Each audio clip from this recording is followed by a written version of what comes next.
अस्सलाम वालेकुम। अमिता खातून Mishra news channel Korea में आपका स्वागत है। हमारी जितने वीडियो देखने वाली है, हमारे शुभचिंतक है, सबको नमस्कार।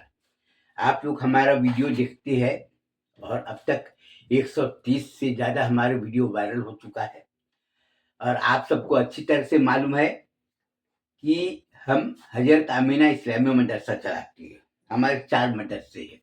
हज़रत आमीना इस्लामिया मदरसा, जामे अरबिया नूर मुस्तफ़ा, जामे अरबिया गुलशन बगदाद और जामे अरबिया जीनतुल इस्लाम, और हिंदी का नाम है मातोश्री आमीना विद्या निकेतन।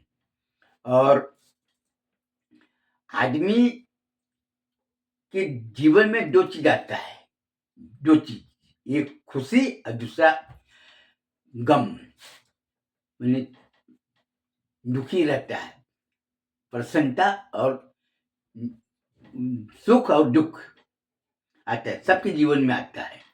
लेकिन कुछ लोग अपने स्वार्थ के लिए दुख से भागते हुए वो काम करता है जो उसको नहीं करना चाहिए, और थोड़ा सा सुख पाने के लिए जीवन भर के लिए दुख ले लेता है। जबकि दुख अगर होगा नहीं तो उसका पहचान बनेगा नहीं, क्योंकि कष्ट भोगने से ही आदमी की पहचान बनती है। बड़े बड़े बुजुर्ग है, पुराने लोग है, गांव वाले है, और गांव वाले, आज भारत देश पूरा एक कृषि प्रधान देश है और गांव वाले लोग ही ज्यादा रहते हैं, शहर वाले तो कम है। और जितने गांव वाले रहते हैं वो चाहे कोई भी जात के हो, अगर उसका गहराई से अगर उसका अध्ययन करे तो आपको पता चलेगा कि गांव वाले बिल्कुल शुद्धता के मामले में सबसे नंबर 1 मिलेंगे। जैसे ये पानी होता है ना, गांव वाले पानी छान कर पिएंगे, कुएं का पानी पिएंगे, झरने का पानी पिएंगे और नदी का पानी पिएंगे, लेकिन साफ पिएंगे। और उनके कपड़े भले गरीब हो, मैं आपको बता रहा हूं कि गांव वाले लोग आज अगर पीछे मुड़कर देखते हैं, गरीबी थी, पहनने के लिए कपड़ा नहीं थे, झोपड़ी में रहते थे, लेकिन खाना पीतल के गिलास में पानी पीते थे और कांसे में, पीतल में जो थाली होता है, कटोरी होता है, उसमें खाना खाते थे। ये उसकी पहचान थी। और उनके व्यवहार में सत्यता कूट कूट कर भरी होती थी। आदमी अगर बोले, अगर कभी कोई बात अगर होता रहा तो सिर्फ एक ही बात बोलते रहे, अगर तुम एक बाप के औलाद हो तो तुम बताओ ये क्या, तो आदमी में गर्मी आ जाती रही, तो तुरंत सच्ची बात को उगल देता रहा। पवित्रता के मामले में यहाँ पर जात की बात नहीं हो रही। और जो आदमी झूठ रहता रहा, वो तो आदमी का कोई जीवन में नहीं रहती। आदमी को एक चीज मैं याद दिला देता हूं कि गांव की लड़कियां आज से जो 50 साल पहले की पीछे मुड़कर अगर आप देखेंगे तो अपने माँ बाप की मान सम्मान के लिए कुएं में कूद के जान देती थी, लेकिन वो अपने धर्म के खिलाफ, अपने माँ बाप के मान सम्मान के विरुद्ध कोई कार्य करने को तैयार नहीं होती थी। भले अनपढ़ होती थी, लेकिन बिल्कुल उनका व्यवहार बिल्कुल साफ रहता रहा। बिल्कुल हर तरह से गंगा जल जैसे पवित्र मानते हैं ना, हिंदू लोग गंगा जल को पवित्र मानते हैं, और मुसलमान लोग आबे जमजम के पानी को पवित्र मानते, पाक मानते हैं। अगर किसी को कहे गंगा जल पवित्र, गंगा जल के ऊपर में अगर कोई आदमी अगर उंगली उठाए तो लोग लड़ाई करने के लिए तैयार हो जाएंगे। कोई मुस्लिम बोल रहा है कि ये आबे जमजम पानी है, अगर कोई आदमी उठे तो मारने मरने पर उतारू हो जाए। क्यों? क्योंकि उसकी पहचान है। और आज आपको एक चीज बता देता हूं कि दूध बेचने वाला दूध बेचता रहा, वो कसम कभी नहीं खाता रहा, वो एक ही बात बोलता रहा, भैया जो है अपना देख लो, दूध में हमने पानी नहीं डाले, जो है तुम अपना देख लो। और ये और जो आदमी गांव वाले रहते रहे वो नहीं बोलता रहा, भाई दूध अच्छा, वो उंगली में उठाकर देखता रहा, बोला दूध सही है। और आज तो बहुत से लोग फार्मूला निकल गए, नींबू का रस डालो, दूध फट जाता, पता चल जाता कितना दूध कितना पानी है। लेकिन आज जितना ज्यादा लोग पढ़ रहे हैं, जितना ज्यादा लोग तालीम हासिल कर रहे हैं, जितना ज्यादा लोग शिक्षा प्राप्त कर रहे हैं, उतने ही ज्यादा धोखा, विश्वासघात, झूठ, बेईमानी उतना बढ़ रहा है। आज आप जाकर देखो, अगर आदमी में बोलने की अगर ताकत हो, सच बोलने की ताकत हो, सच सुनने की ताकत हो, तो आप पीछे मुड़कर देखो कि पहले के लोगों में कोई बीमारी नहीं होती थी। अगर सच सुनने की ताकत हो तो जाकर देखो, गांव वाले लोग, हॉस्पिटल वगैरह नहीं, हॉस्पिटल तो 1980 के बाद में चारों तरफ धीरे धीरे दवा खाना खुलना चालू हुआ, ये चालू हुआ, वो चालू हुआ, नहीं तो कुछ भी नहीं था पहले। पहले के आदमी लोग रहते थे ना, लेकिन उसका भोजन सादा रहता था और पवित्रता के मामले में आगे रहते रहे, इसलिए उसमें कोई दोष नहीं रहता रहा। और चोरी होती रही, लूटमार भी होता रहा, लेकिन उतना नहीं होता रहा। लेकिन आज आज ब्राह्मण समाज अपना अलग रो रहा है, क्योंकि एक बीमारी होती है आदमी को सच बोलने की और सच सुनने की, और बहुत से लोगों में बीमारी होती, सच सुनने की ताकत नहीं होती और सच बोलने की भी ताकत नहीं होती, वो भाग जाएगा वो, और नहीं तो तरह तरह की बातें करेगा, तो तरह तरह के उदाहरण प्रस्तुत करेगा। जो सच बोल रहे हैं उसके जवाब सही गोल घुमा कर देगा। हमको जाना है जबलपुर, तो बोलेगा अमरावती जाने के लिए ये बस पकड़ो, अमरावती पहुंच जाना, फिर ट्रेन बैठना, फिर उधर से निकल जाना। तो सीधा जवाब नहीं दे रहे। तो आपको बता दूं कि हमारे मदरसे में उर्दू, अरबी, हिंदी, अंग्रेजी की तालीम होती है, और हमने वीडियो में सबको बता चुकी है, सबको ये भी बता चुका हूं कि हमारा नाम पंडित अजय नारायण मिश्रा पुराना है, अरबी का नाम मोहम्मद अजीज बख्श मिश्रा है, और हम चिरी मेरी कोरिया कायदे की है, और हम कोयला खदान नौकरी करते थे, नौकरी तो खैर छोड़ दिया। और हमारा जो सिद्धांत है, जीवन में हमेशा सही काम करो, सही बात बोलो और सही लोगों के साथ में रहो। आज हमारे मदरसे में पढ़ने वाले बच्चे को कई लोगों ने देखी, बोले अदुआ भैया का मदरसा है, उसके मदरसे में पढ़ने वाले बच्चे कोई झूठ नहीं बोलेंगे, चाहे वो मुस्लिम समाज का हो, चाहे वो आदिवासी समाज का हो, चाहे और भी समाज का हो, झूठ नहीं बोलेंगे। मेरी बुराई करते, लाख बुराई करते, हमारी बहुत हमसे टू मैं होती है, लेकिन जब बात अगर लड़की की मान सम्मान की अगर आए, तो बोले यार हमारे समाज वाली लड़की उसके मदरसे में पढ़ती है, और उसके मदरसे का पढ़ने वाली कोई भी लड़की हो चरित्रहीन नहीं हो सकता। मेरी बुराई करेंगे, लेकिन जहां पर बात मान सम्मान की आएगी तो झूठ बोलने से साफ इनकार कर देंगे। आपको आज बहुत ही जरूरी बात बताने के लिए मैं मजबूर हुआ हूं, हम तो नहीं बताना चाहते थे, और हम राजनीति वगैरह में तो हम है नहीं, न मेरे को चुनाव लड़ना है, न तो मेरे को क्या बोलते हैं राजनीतिक लोगों से मेरे को कोई फायदा लेना है, कोई फायदा नहीं। लेकिन सच बोलना हमारी मजबूरी है, और सच अगर आप नहीं सुनेंगे हमारा कोई नुकसान नहीं। आपको मालूम होगा ये वीडियो, ये मोबाइल है, और इसमें सभी चीज रिकॉर्डिंग होती है, और इसमें फेसबुक चलती है, यूट्यूब चलती है, इंस्टाग्राम चलती है, और सब समाचार आते सब तरफ के आती है। आज मैं ताजबाग तरफ में गया था, तो लोगों ने ये प्रचार कर रहे थे, यह MIM पार्टी वाले, ये 4 लोग खड़े हैं, और इसमें जो नाम है, इसमें जो फोटो छपे है, आप उनसे जाकर पूछ लीजिए।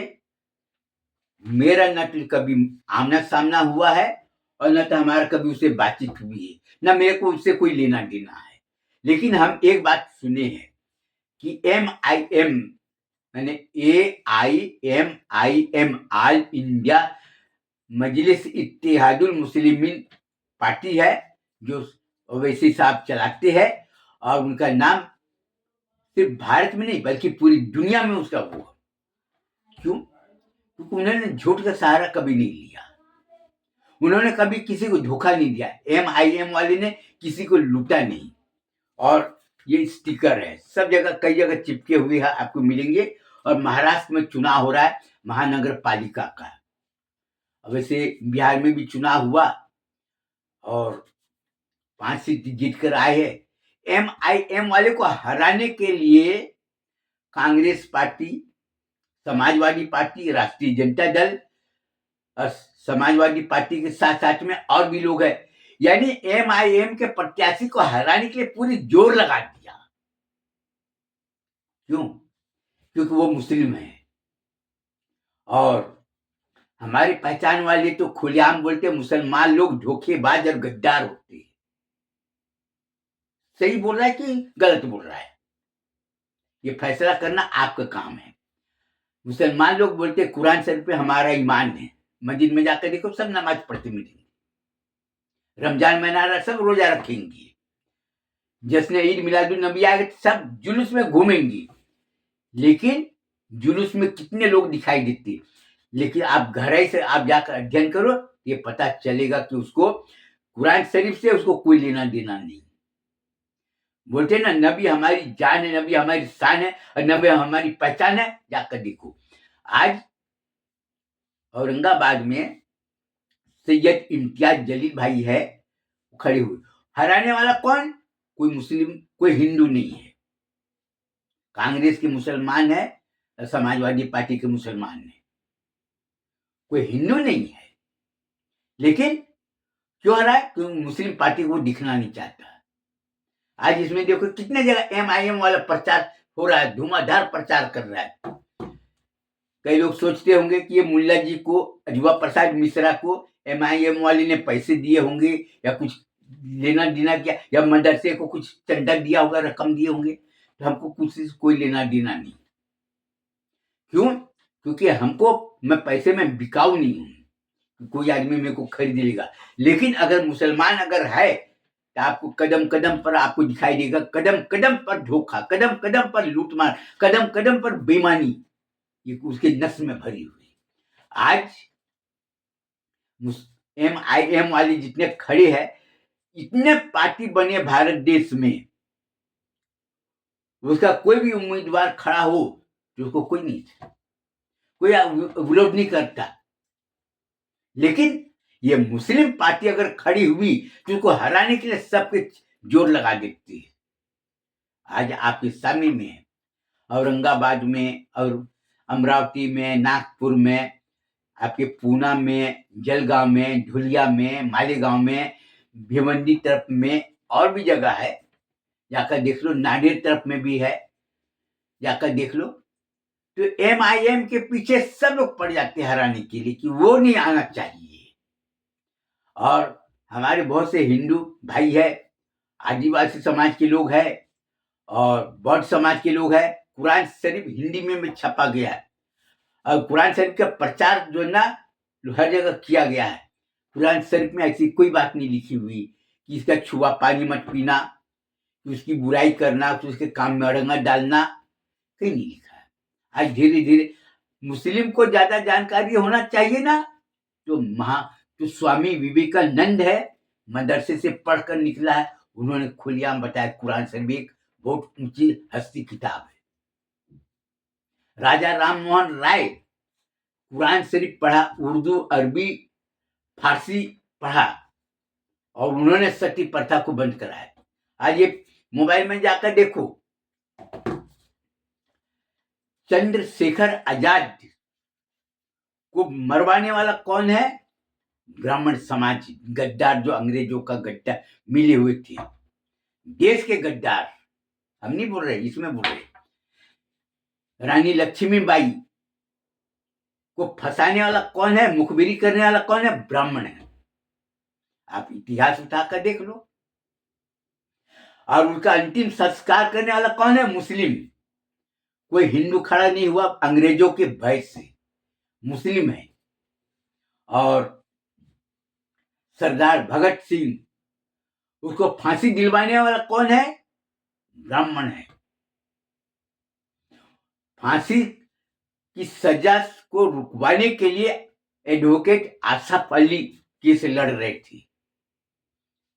और आगा खान जो है मजिस्ट्रेट है, भगत सिंह को फांसी की सजा लिखने के बजाय उन्होंने अपने पद से त्याग पत्र दे दिया, रिजाइन दे दिया। अगर सच बोलने की और आज मुसलमान के बच्चे से जाकर पूछो तुम्हारा इस्लाम का इतिहास क्या है, वो नहीं बताएगा, क्योंकि उसके पास में टाइम ही नहीं। मुसलमान बोलता है मैं परेशान हूं, वो बोलता है मैं ईमान वाला हूं, लेकिन पढ़ाई के मामले में पीछे, लड़ाई झगड़ा करने में आगे, टूटू ममे करने में आगे, और झूठ बोलने में आगे। औरत हो चाहे आदमी हो, जाकर पूछ लो, मेरे को डरने की जरूरत नहीं। कई लोग हमसे पूछे कि अजीज बख्श, तुम उर्दू अरबी पढ़े नहीं और तुम ये सब जानते नहीं, और मुसलमानों के खिलाफ तुम उठपटांग बकते हो, अंट संट बकते हो। तो मैं तो बोलता हूं ना कि भाई तुम हमारी करो। हमारे वीडियो चलता है अमिता खातून मिश्रा न्यूज चैनल कोरिया। पहले लोगों को मैं बोलता रहा कि मेरा वीडियो को लाइक करना, सब्सक्राइब करना, लोगों में बताना। अब नहीं बोलता मैं, क्योंकि मेरे को तो पहले बता दिए। अरे मैं अच्छा काम कर रहा हूं या बुरा काम कर रहा हूं, भाई कमेंट करो। तो कमेंट करने को कोई तैयार नहीं। आज ये जो दिख रहे हैं, ये लोग खड़े हैं, 4 लोग खड़े हैं, और भी लोग खड़े हैं MIM वाले में। तो मुसलमान बोलता है ईमान वाले ना, तो सबको दिखाई दे रहा है, बोलने की जरूरत नहीं कि मुसलमान धोखेबाज और गद्दार। जो अपने समाज का पार्टी, जो अपने समाज का जो सब कई लोग लीडर, जो नेता है, जैसे अकबरुद्दीन ओवैसी साहब है, और भी लोग हैं MIM वाले में, तो उसमें जो बुराई है तुम बताओ ना, वीडियो रिकॉर्डिंग करके बताओ, यूट्यूब में डालो, फेसबुक में डालो कि इसमें ये इल्जाम है, चोरी का, लूटमार का, इजाजबाज का, धोखाधड़ी का, बेईमानी का, डालो ना। तो मुसलमान धोखेबाज है, तो ये प्रूफ किसको करना चाहिए? कट्टर हिंदू लोगों को करना चाहिए। तो मुसलमान तो खुद ही दे रहा है, आज जाकर देख लो मुसलमान का वोटर लिस्ट कितना है, जो वोट डालते, और मुसलमान लोग कितने लोग वोटिंग किए वो भी पता चल जाता है, और मुसलमान लोग किसको वोट किए वो भी पता चल जाता है। आज आपको मालूम होगा, समाजवादी पार्टी, बहुजन समाज पार्टी, मुस्लिम कैंडिडेट खड़े होते हैं कहां पर? जहां पर मुस्लिम की आबादी ज्यादा रहती है, और वोटिंग मुस्लिम लोग करते हैं, जीत जाते हैं। लेकिन जहां पर मुस्लिम थोड़ा कम ज्यादा रहते हैं, वहां पर बहुजन समाज पार्टी की तरफ से अगर मुस्लिम कैंडिडेट है तो वो हार जाता है, और वहीं पर अगर दूसरा कैंडिडेट है मुस्लिम को छोड़कर, वो जीत जाता है। क्यों? राष्ट्रीय जनता दल में मुस्लिम कैंडिडेट हार गया, क्योंकि जो दूसरे समाज के लोग हैं वो वोट नहीं करते। और वही अगर विधानसभा में अगर हिंदू कैंडिडेट रहता है, वो फटाफट जीत जाता है। तो आप उसकी चालाकी को समझ नहीं पाए, ये तुम्हारी गलती है। तुम अपने औलादों को अच्छी तालीम नहीं दिए, ये तुम्हारी गलती है। और तुम आपस में बटे हुए हो, ये तुम्हारी गलती। तुम्हारा कोई मीडिया चैनल नहीं है, तुम्हारी गलती। तुम्हारा कोई न्यूज़पेपर नहीं, अखबार नहीं है, समाचार पत्र नहीं है, ये तुम्हारी गलती। आज जाकर देखो, दूसरे कौम के हजारों नहीं, लाखों की तादाद में अखबारें निकल रही, कोई साप्ताहिक निकल रहा है, कोई दैनिक निकाल रहा है, कोई कुछ निकाल रहा है, कोई कुछ, लेकिन अपना मुस्लिम समाज का नहीं। ये नंगा सच है। और वो दुआ मांग रहे, परवरदिगार मेरी कबीरा से गिरे गुनाह माफ फरमा दे। कुरान शरीफ पढ़ रहे, कुरान शरीफ पढ़े, नमाज पढ़े, हज करने गए, लेकिन वो भी गद्दारी करने, झूठ बोलने में उसके आगे। और लोग मेरी बुराई करते, हमको जरूरत नहीं पड़ती। कई लोग मेरे को धमकी देते रहे, चंदा तुमको नहीं मिलेगा। मैं बोला हमको नहीं चाहिए चंदा, हमको मदरसा चलाना है, हम अपने खूब ताकतवर है, घर घर जाके नमक, साबुन, हल्दी, मिर्च, धनिया, वाशिंग पाउडर, चाय पत्ती, शक्कर, दाल बेचते, अपना पैसा लेते, अपना सबको देते हैं। अभी लड़कियों का सिलाई स्कूल खोली है, कई लोगों को जलन हो रही है, लेकिन हमारा कपड़ा मार्केट में फटाफट खत्म। पुष्पांजलि गारमेंट इंडस्ट्रीज, और उर्दू अरबी के साथ में हिंदी अंग्रेजी भी पढ़ रहे हैं और लोग समझ में आ रहे हैं।